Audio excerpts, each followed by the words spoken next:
Welcome to JC NERR and How We Got Here, the show where you get an inside look into the stories and experiences that brought each of our staff here to the Reserve. Today, we have Lisa Auermuller here with us. Lisa is the assistant manager here at JC NERR, and she has been with us. It's going to be coming up on 18 years in January. So thank you so much for joining us today and sharing your story on how you found your way here to the Reserve. Thank you, Amy. So let's get started. So, have you always had a passion for science, or was there a special moment or experience that kind of sparked that in you? In middle school, I took an environmental science class and loved my teacher and loved that class and the topics. That's also when I decided marine science was the direction I wanted to follow for my career. So what was the kind of environment that you grew up in? What kind of ecosystems and habitats did you kind of experience as a child? That's a great question.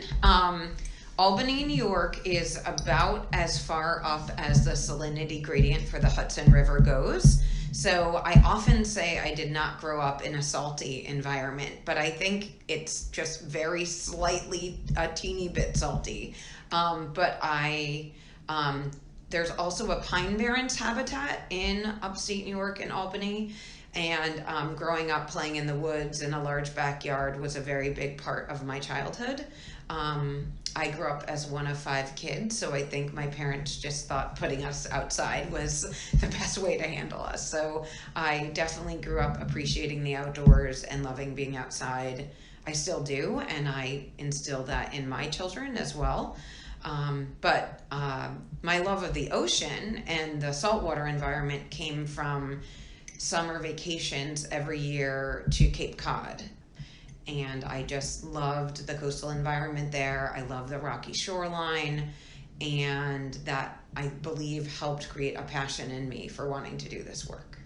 And I actually didn't realize that there's a pine barren region up that way. And so that actually makes overall your experience kind of similar to what we have here on the Reserve, which is really cool. It is, and the other pine barrens habitat is, there's one out in Long Island, which I would have to drive through on my way out to my undergrad institution, where I did undergrad for college. So in a way, I've spent a lot of time in different pine barren habitats. So for undergrads, you said you went to Long Island. Which university? I went to Southampton College, which was part of the Long Island University system. I was there from 1995 to 1999.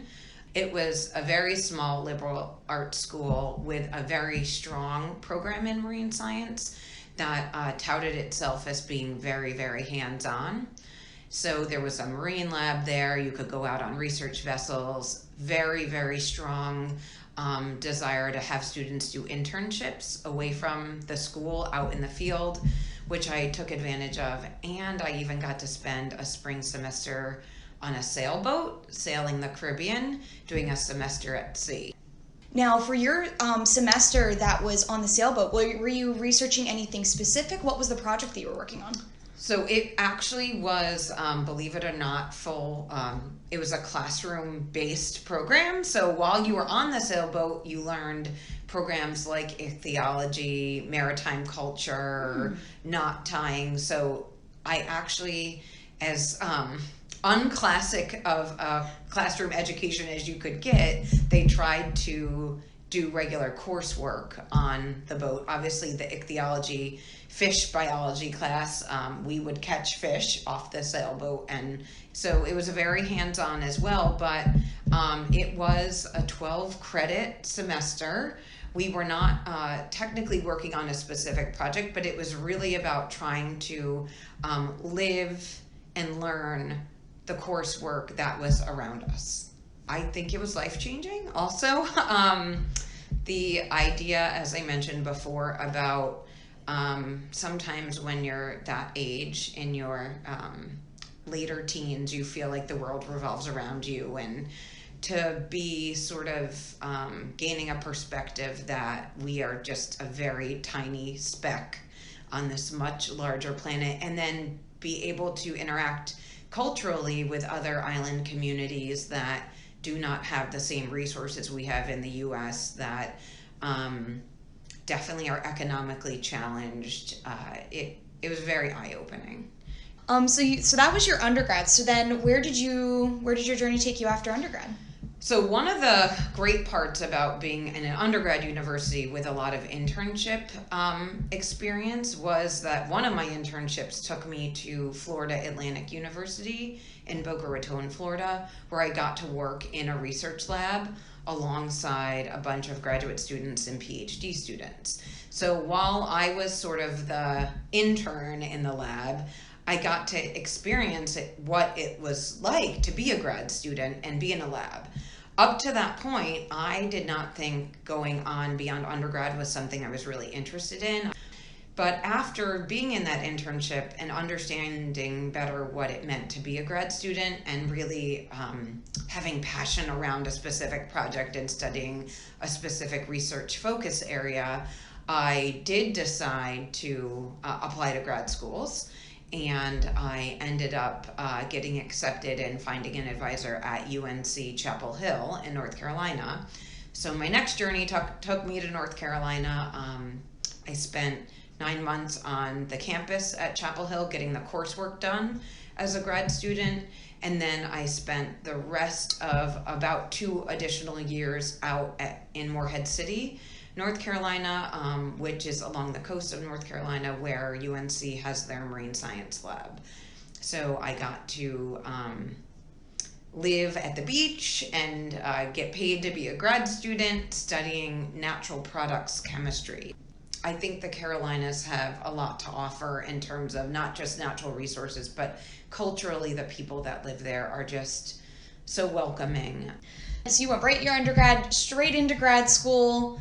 When you graduated, where'd you find yourself? So knowing, I guess because I'm a planner to some degree and I like to know my path or at least know what my options are, knowing I was gonna finish my thesis in the winter of 2001, I had started looking for job opportunities, searching the New York, New Jersey region sort of as a geographic range of what I was interested in. By that time in grad school, I had decided that research in a lab wasn't my true passion or my true calling, but I thought that environmental education, outreach, engagement with people was a much better fit for my skill set and where I felt I would want to develop a career in. So through some creative Google searches, a science communicator who happened to work for the reserve at the time named Janice McDonald kept coming up in my searches.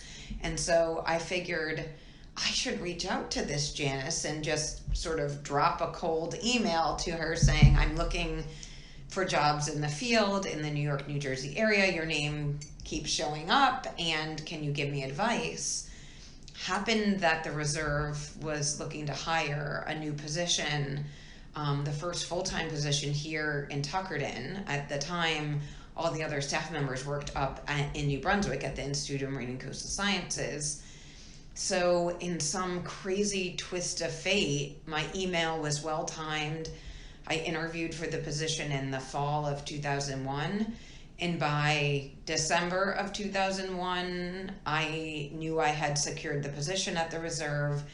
So a handful of days after graduating with my master's degree from Chapel Hill, January 2nd of 2002, I started my first day at the job at the reserve, and I have been here ever since. Wow, that is like you never stopped. It just kept going. Yeah. I mean, it's been a long, crazy ride, but a really great ride, and I'm still here. So I guess that means it works. It's working for me. It's working for the reserve, and I can literally say I feel like I've grown up professionally at the reserve. I started here when I was 23 years old, bright-eyed, very full of energy and wanting to change the world in terms of marine science, and definitely have learned it's much more nuanced than that, and have had a lot of professional mentors that have helped me get to where I am professionally. Now, so you started in a different position. How did you wind up landing or getting to the position now that you have as assistant manager? How did that go? That's a great question. So I'll restate that when I first started here at the Reserve in 2002, the building had just recently opened. There was at that time only a part-time person working in the building at all. So I was the first full-time person in the building. And I think in a way that sort of set my career trajectory, because I was the eyes and the ears of what was happening here in Tuckerton at the Reserve, and I became the point of contact for our local partners and for the community in terms of interacting with the Reserve. At the time, my position title was watershed coordinator, so it meant a whole lot of things, and I was doing a whole lot of things. But I also was able to launch the beginning of the coastal training program at the Reserve. And that's still a role that I have now. I still oversee the coastal training program. I still help develop and deliver programs to coastal decision makers who could benefit from having additional science to inform their decisions. But over time, as we gained more staff and we gained more attention from the local community, and we gained more appreciation for the work we've done here, my role has had to shift over time to being more the on-site manager for the day-to-day operations of the building, overseeing the staff that work here day-to-day. So my job, I guess, has grown along with me in my position, and has grown along with the way the Reserve has matured over almost the past 20 years. What are your goals? What do you want to do while you're here? So I think I would have a couple different answers. I think one, I have an answer for me personally, and I have an answer for sort of a bigger vision for the Reserve. I definitely think that we, as a Reserve family here at the Jacques Cousteau Reserve, we all are so passionate about our job. We tend to take on a lot of work, and so one of my goals is being able to be in the position to bring more staff on, because I think there is enough work to go around, and I feel like we're already making such an impact, but having more bodies here that have that same passion about the work and able to spread the message more, get more programs on the ground, get more science done in the field. I just think our reach and our impact can be that much greater with more staff. With that said, with more staff and more work comes we need a bigger place to do all that. So we've been definitely working as a staff to think about a future vision for what our building footprint might look like into the future, what our needs are from a research standpoint, from an outreach standpoint, from a engaging the local community standpoint. So that's sort of a big vision, overarching goal for me, is to better able fit us physically as a staff and our programs, but also to bring our staffing level up to meet the demand of all the programs that we have. So that's a big one. Another thing that has been happening here at the Reserve is we've given visitors more of an opportunity to do something when they're here. So the trail, the Grassley March Trail, has been a huge goal of mine, to have something people can come and do and appreciate the environment in a way we weren't able to give them access to before.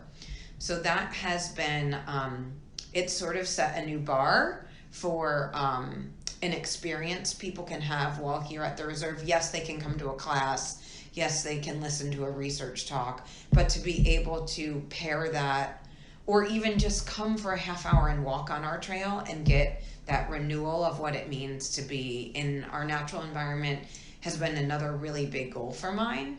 So keeping that trail up and maybe even seeing it forward to an expansion in the future would be something else I want to do. It's a lot to accomplish, but I think even so far, just from when you started here to where you are now, so much has grown. But thank you again so much for joining us. Thank you so much, Amy. I really appreciated being able to talk about it and reflect on it. It's been a long time, and a lot has happened, professionally, personally, And you're right, we are in a very exciting time for the reserve.